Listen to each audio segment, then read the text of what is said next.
top 10 problems faced by the businesses in today's scenario.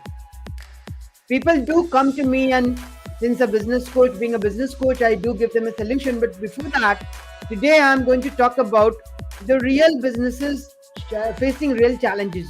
So these are not individual challenges on a holistic view. Over a research of talking to multinational companies, the CEOs, we have come up with this top business challenges which normally people are facing, the businesses are facing. So before we move ahead, let me give you a brief introduction myself. My name is Alok. I'm an engineer, a postgraduate from University of Singapore and a digital marketing expert from IT Delhi. And I'm here helping all those aspiring and inspiring business owners, the startups, the solopreneurs, the entrepreneurs, the existing business owners to understand what best can they do, how they can create the best of their business, how they can be benefited, how can increase their ROI, how can they be creating a sustainable and a profitable business. So I do keep talking about different business topics on my live shows, and today I thought why not to talk about some real challenges which normally in today's scenarios people and businesses are facing. So let's talk about all those problems one by one. But see, the focus is not on the problem. The focus is to understand how surroundings are behaving, how things are changing, so that unless and until you have a real feel, the real knowledge of what's happening around you, you cannot find a solution. And somewhere you'll be stuck. So these things are very much important to know and understand where you belong, what are the challenges surrounding yourself, and how you're going to overcome them. So let's talk one by one on this particular topic. So number one is uncertainty. We all human beings, right? Everybody seems very uncertain. But when it comes to business and business leaders in particular, they find great discomfort in uncertainty. So uncertainty is in the global economy, uncertainty in the credit markets, uncertainty in how new regulation will affect your business, uncertainty about how competitors are doing, and uncertainty about how new technology will affect the business. So they're just to start of a never-ending list, correct? So the bottom line is that uncertainty leads to a short-term focus. Companies are now shying away from long-term excuse. While this might feel right, we believe that a failure to strategically plan 5 years into the future can end up destroying value, right?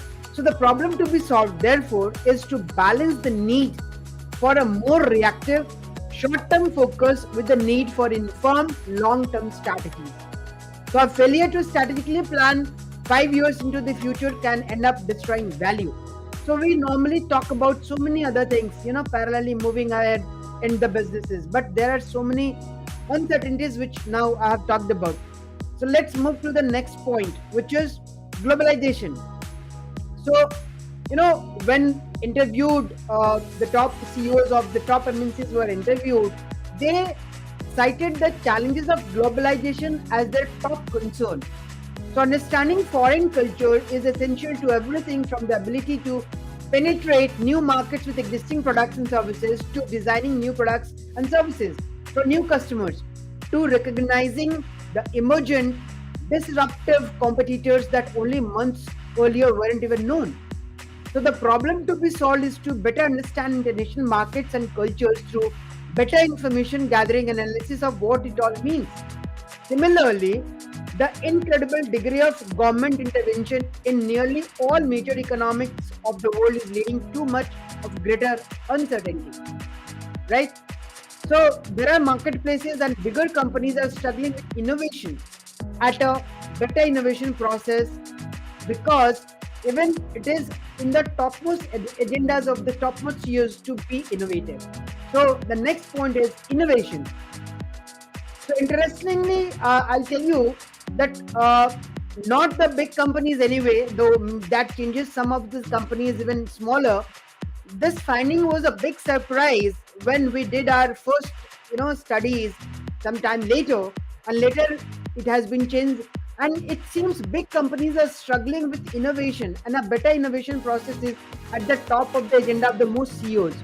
But the idea of a more innovative culture appears too frightening to many.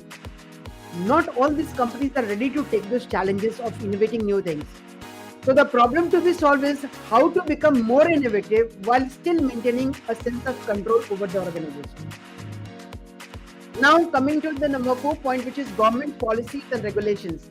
So there are policies which are really changing. So a changing regulatory environment is always a concern in certain industries. But uncertain energy, environmental and financial policies complicating the decision making for nearly all companies today.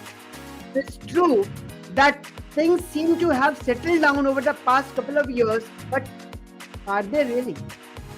So we find that they haven't. It's simply that dealing with an unknown regulatory environment is fast becoming the new normal, and companies are deciding to get on with it, whatever it may be, despite the against. So whenever a demand from a customer or a shareholder to become, let's say, becoming more green or more environmental free, the threat of increasing cost is always there, right? Because of this, new carbon taxes, constant talk of changes to corporate tax rates, or the impending healthcare mandate for businesses globally is really very unsettled, and the problems to be solved are to understand the meaning of regulation and government policies in our industry, its implication for your business, and to develop the skills necessary to deal with it. Now, one of the most major challenges which is coming nowadays is the technology. The pace at which the technology is changing, improving, is running at an exponential increasing rate. So, while this has been true for several decades, the pace today makes capital investment in technology as much as an asset as a handicap, because a competitor may wait for the next generational technology, which may only be a year away, and then use it to achieve an advantage. So, of course, waiting to be that competitor can be equally risky. So, what should be done? So, the ability for even the best of the technologies to stay informed about emerging technologies to conflict with the need to master a company's current technology. So, the problem to be solved here is to develop a long term technology strategy while remaining flexible enough to take advantage of unforeseen technological developments. Number 6 is diversity. So these points are very much important, as you said, as you are listening. These points are gathered over a research, talking to a lot of CEOs, and now this is what I'm going to talk about. So now let's move on to the next topic, which is diversity. So the particular subset of human capital planning is found so often in our research that it is worth own mention. Diversity brings many challenges that makes it more likely that people do not agree, and the lack of agreement makes running a business very difficult. At the same time, the lack of diversity within many large company leadership teams leads to a narrow view of an ever-changing and diverse world, contributing to groupthink, stale culture, and a tendency to to live with the status quo for too long.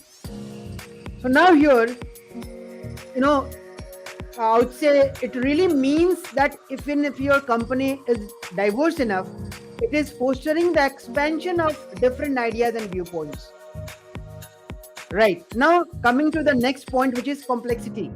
So, there's no doubt that life and businesses have gotten more complex, even as certain tasks and activities have become easier due to information technologies and the technology which is moving at a faster pace. The pace of change is quickening. The global economy is becoming still more connected, creating a much larger and more diverse population of customers and suppliers. Right? So the problem is how to develop better systems thinking capabilities so you can design your business model, processes, products and services in a way that minimizes unnecessary complexity. Now, number 8 point is your information overload. Because of the internet growing so faster, it is said that only true constant is change. In today's world, nothing is changing more or growing faster than information. So, this information overload is so huge that even people, bigger CEOs, they are troubled. What information to be worked on, what not to.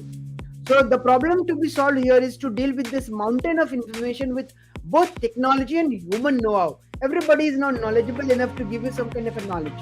So this information overload is going to be a problem.